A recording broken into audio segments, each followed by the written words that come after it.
సభకు నమస్కారం.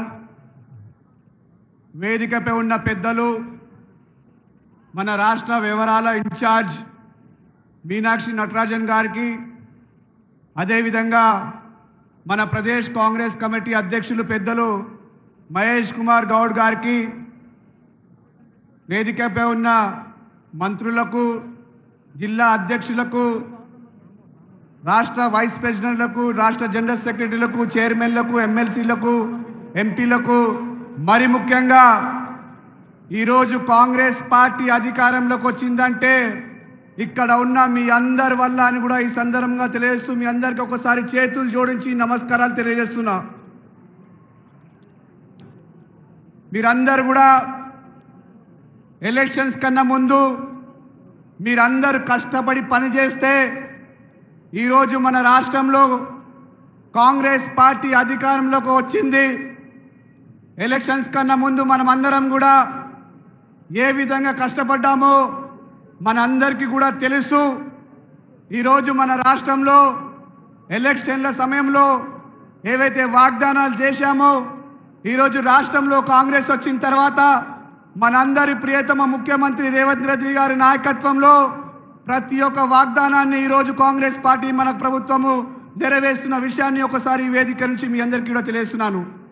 మిత్రులారా, మీ అందరికీ తెలుసు, మన అందరి ప్రియతమ నాయకుడు రాహుల్ గాంధీ గారు భారతదేశంలో కన్యాకుమారి నుంచి కాశ్మీర్ వరకు ఏ విధంగా భారత్ జోడో పాదయాత్ర చేశారో మనందరికీ తెలుసు. అదేవిధంగా ఈరోజు మన మధ్యలోకి అఖిల భారత కాంగ్రెస్ కమిటీ అధ్యక్షులు పెద్దలు మల్లికార్జున్ ఖర్గే గారు రాబోతున్నారు. అయినా ఇప్పుడున్న కాలంలో ఎవరైనా ఇందిరాగాంధీతోని, రాజీవ్ గాంధీతోని, సోనియా గాంధీ గారితోని, అదేవిధంగా నరసింహారావు గారితోని, మన్మోహన్ సింగ్ గారితో పనిచేసిన ఎవరైనా మహానాయకుడు అంటే అది మనందరి అధ్యక్షుడు మల్లికార్జున్ ఖర్గే అని కూడా ఈ సందర్భంగా మీ అందరికీ కూడా తెలియజేస్తున్నాను. మిత్రులారా, మనమందరం కూడా ఈరోజు ఒక చారిత్రకమైన దినం ఈరోజు. ఎందుకంటే ఒక రాష్ట్ర నాయకుడు, ఒక ఏఐసిసి అధ్యక్షుడు ఈరోజు భూస్థాయిలో ఉన్న మనందరికీ కార్యకర్తలని అడ్రస్ చేయడానికి వస్తుందంటే ఇది నిజంగా కూడా ఒక చారిత్రకమైన దినం అని కూడా ఈ సందర్భంగా మీ అందరికీ కూడా తెలియజేస్తున్నాను. అంతేకాకుండా వారితో పాటు మన అఖిల భారత కాంగ్రెస్ కమిటీ ఆర్గనైజేషన్ ఇన్ఛార్జ్ పెద్దలు కేసీ వేణుగోపాల్ గారు కూడా రాబోతున్నారు. ఈరోజు మనమందరం కూడా మనకి ఏదైతే ఆదేశాలు ఇక్కడి నుంచి ఇవ్వబోతున్నారో అవన్నీ కూడా భూస్థాయిలో కావచ్చు, మండల స్థాయిలో కావచ్చు, అదేవిధంగా నియోజకవర్గ స్థాయిలో అవన్నీ కూడా పనిచేసుకోవడానికి మనమందరం కూడా సిద్ధం కావాలని కూడా ఈ సందర్భంగా మీ అందరికీ కూడా తెలియజేస్తున్నాను. అంతేకాకుండా ఒకవైపు బీఆర్ఎస్ పార్టీ ఉంది, మరోవైపు బీజేపీ పార్టీ ఉంది. ఈరోజు ఏ విధంగా వాళ్ళందరూ కూడా మన ప్రభుత్వాన్ని విమర్శించడానికి ప్రయత్నం చేస్తున్నారో ఒకసారి మనమందరం కూడా ఆలోచించాల్సిన అవసరం ఉంది. ఈరోజు వాళ్ళు ఏ విధంగా మన ప్రభుత్వం పైన బురద చల్లడానికి ప్రయత్నం చేస్తున్నారో, మన నాయకుల పైన బురద చల్లడానికి ప్రయత్నం చేస్తున్నారో ఒకసారి మనమందరం కూడా ఆలోచించాల్సిన అవసరం ఉందని కూడా ఈ సందర్భంగా మీరు తెలియజేస్తున్నా. ఇక్కడ నుంచి మీ అందరికీ కూడా విజ్ఞప్తి చేస్తున్నా, ఏ ఒక్క బీఆర్ఎస్ నాయకుడైనా, అది హరీష్ రావు అయితే ఏంది, కేటీఆర్ అయితే ఏంది, కవిత అయితే ఏంది, కిషన్ రెడ్డి అయితే ఏంది, ఏ ఒక్క నాయకుడు కూడా మన నాయకుడిని విమర్శిస్తే వాళ్ళందరికీ కూడా జవాబు చెప్పాల్సిన బాధ్యత మీ అందరిపైన ఉందని కూడా ఈ సందర్భంగా మీ అందరికీ కూడా కోరుకుంటున్నాను. మనమందరం కూడా కష్టపడదాం. ఎందుకంటే మనమందరం కష్టపడితే ఈరోజు మన తెలంగాణ రాష్ట్రంలో కాంగ్రెస్ పార్టీ వచ్చింది. ఇదే విధంగా రేపు మళ్ళీ కష్టపడితే భారతదేశంలో కూడా కాంగ్రెస్ పార్టీ వస్తుంది.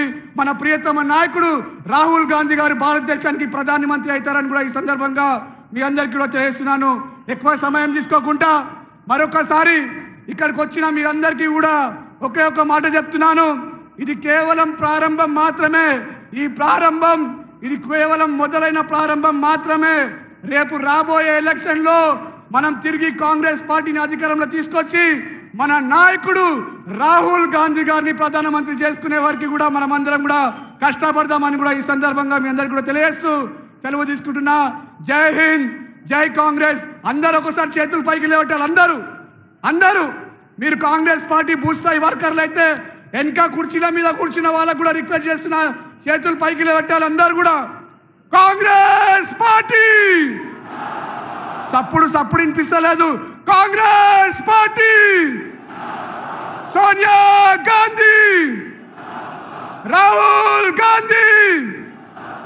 మల్లికార్జున్ ఖర్గే, రేవంత్ అన్న, మహేష్ అన్న,